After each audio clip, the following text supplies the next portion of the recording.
The local sheriff calls Calhoun a prolific thief and career criminal. But if, in fact, he is guilty of serial murder, how did he make that leap?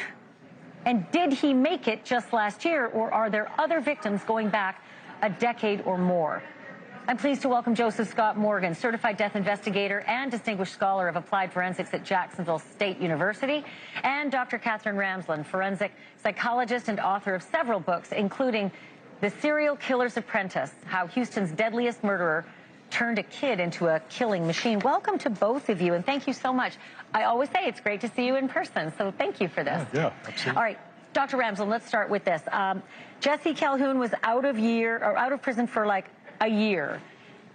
And then the police say he decided to start killing like this. And my question to you is, does it make sense that he just would allegedly suddenly become a serial killer? Well, I think he's a spree killer. First of all, we don't know if there might be others. All we know is what he's being accused of right now. There could be others that will be linked to him. But it sounds to me more like, with the tight time frame, it's a spree killer.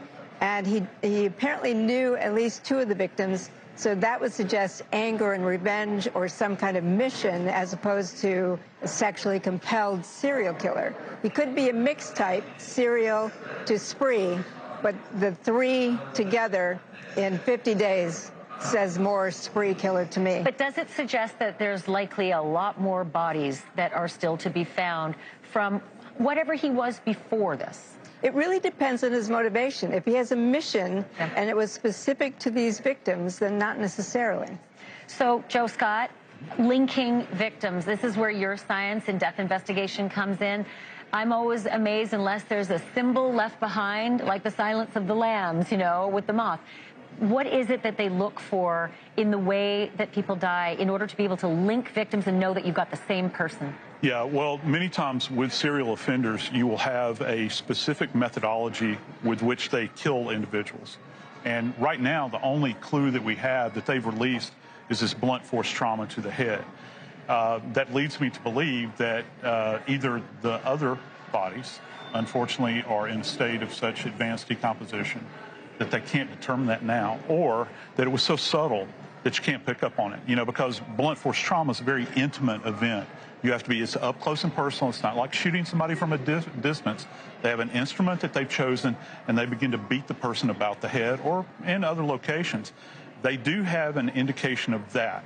So I think, going back to your earlier supposition, are there other cases with linkage where you have someone that attacks someone utilizing blunt force trauma that remain open at this point in time? And I don't know if people can hear, we're at CrimeCon, and so you're getting the sort of the benefit of hearing all of the action around us. It is odd to have a backstop of Cyndi Lauper singing as we talk about, you know, serial killing, but such is how it is. It works. It does.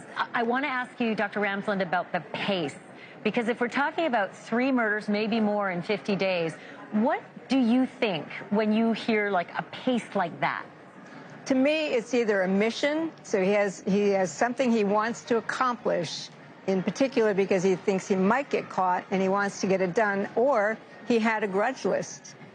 But what about just the speed?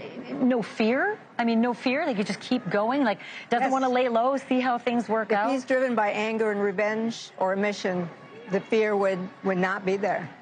He has something he wants to accomplish, and he's going to make sure it gets done. Have you seen a lot of cases like that where there's just so many kills in a row in such a rapid succession? Yes. When we put them in the category of spree killer, because it's at least 3 murders in at least 2 locations over a tight period of time and a tight geographic area, and this fits. Yeah.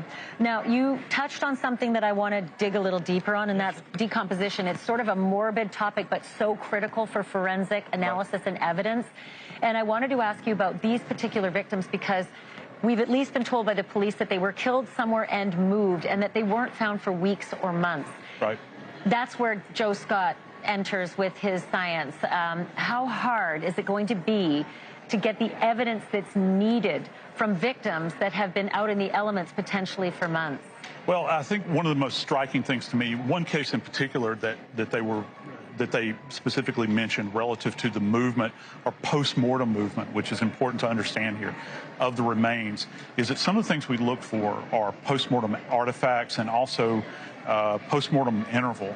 And one of the issues, let me just give you, for instance, if you have someone that has died on their back, for instance, and you have post-mortem lividity, the settling of the blood that occurs on the shoulders, the buttocks, the backs of the legs, and then you have a presentation of that is something other than that at another location where they're found lying down, you have this presentation, you get an idea that they have been moved. I think the understanding here is understanding why would he in fact move a body. Thank you for watching. Go to newsnationnow.com to find NewsNation on your television provider. And don't forget to click the red subscribe button below to get more of NewsNation's fact-driven, unbiased coverage.